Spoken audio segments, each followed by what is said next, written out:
ప్రముఖ పుణ్యక్షేత్రం భద్రాచలం మేజర్ గ్రామ పంచాయతీని 3 పంచాయతీలుగా చేస్తూ తెలంగాణ రాష్ట్ర ప్రభుత్వం జీవో 45 ను జారీ చేయడంతో భద్రాచలంలో తీవ్ర వ్యతిరేకత వ్యక్తమవుతోంది.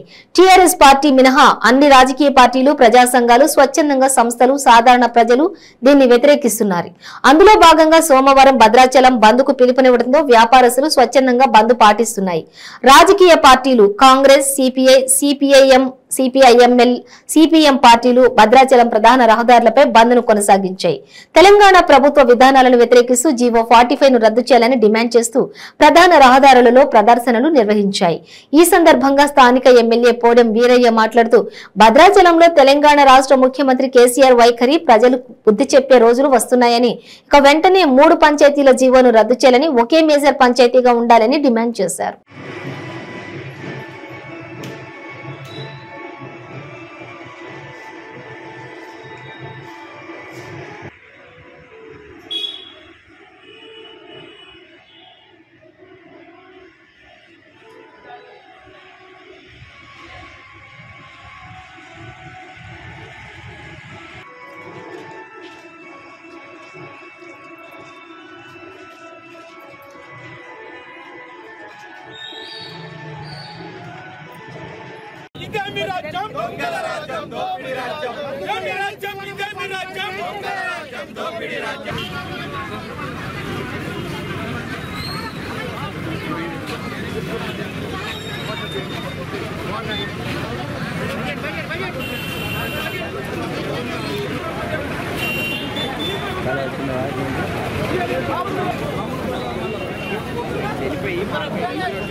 భద్రాచలాన్ని 3 గ్రామ పంచాయతీలుగా చేసే జీవో నెంబర్ 45 వెంటనే భద్రాచలాన్ని 3 గ్రామ పంచాయతీలు చేసే జీవో నెంబర్ 45 వెంటనే భద్రాచలాన్ని యథావిధిగానే మేజర్ గ్రామ పంచాయతీగా భద్రాచలాన్ని యథావిధిగానే మేజర్ గ్రామ పంచాయతీగా భద్రాచలాన్ని యథావిధిగానే మేజర్ గ్రామ పంచాయతీగా భద్రాచలాన్ని యథావిధిగా మేజర్ గ్రామ పంచాయతీగా జిల్లాలి భారత కమ్యూనిస్ట్ పార్టీ సిపిఐ భద్రాచలాన్ని యథావిధిగా మేజర్ గ్రామ పంచాయతీ కానీ భద్రాచలాన్ని యథావిధిగా మేజర్ గ్రామ పంచాయతీ కానీ భద్రాచలాన్ని యథావిధిగా మేజర్ గ్రామ పంచాయతీ కానీ. ఈరోజు భద్రాచలం బంద్ జరుగుతూ ఉంది. ఈ బంద్కు సిపిఎం పార్టీ కూడా బంద్కు పిలుపునివ్వడం జరిగింది.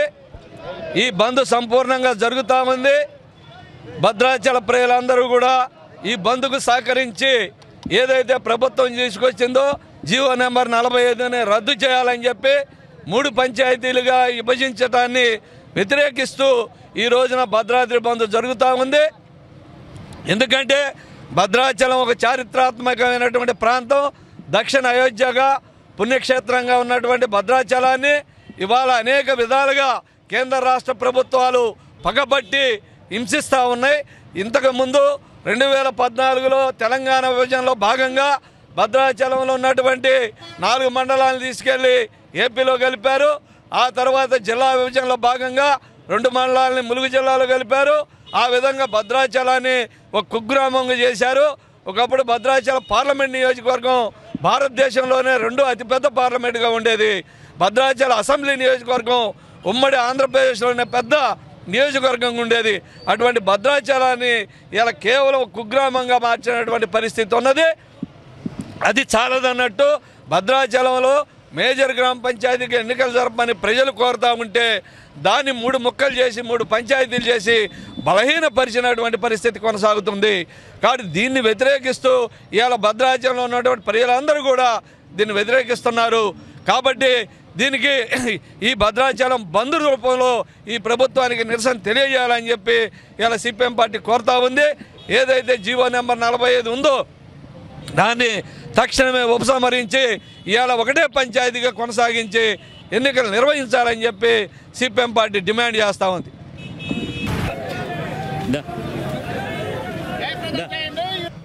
ఈరోజు భద్రాచల ప్రజలందరూ కూడా బంద్కు సహకరించడం జరుగుతున్నది. ఎందుకు బంద్కు సహకరిస్తున్నారా అని అంటే ఉన్న గ్రామ పంచాయతీని 3 గ్రామ పంచాయతీలుగా చీల్చడాన్ని వ్యతిరేకిస్తూ మరి పట్టణ ప్రజలందరూ కానీ పట్టణ వ్యాపారులు కానీ అందరూ కూడా సంపూర్ణ మద్దతు ఇవ్వడం జరుగుతున్నది.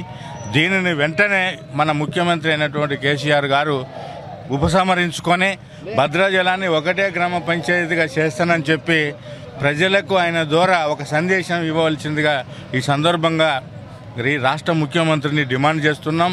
స్థానిక ఉన్నటువంటి నాయకత్వం అంతా ఏదో పరిపాలన సౌలభ్యం అని అంటే ఒకటే గ్రామ పంచాయతీని మరి 3 ముక్కలు చేస్తుంటే ఇంకా సిగ్గు లేదా అని చెప్పి ఈ నాయకత్వాన్ని కూడా ఈ సందర్భంగా హెచ్చరిస్తున్నా.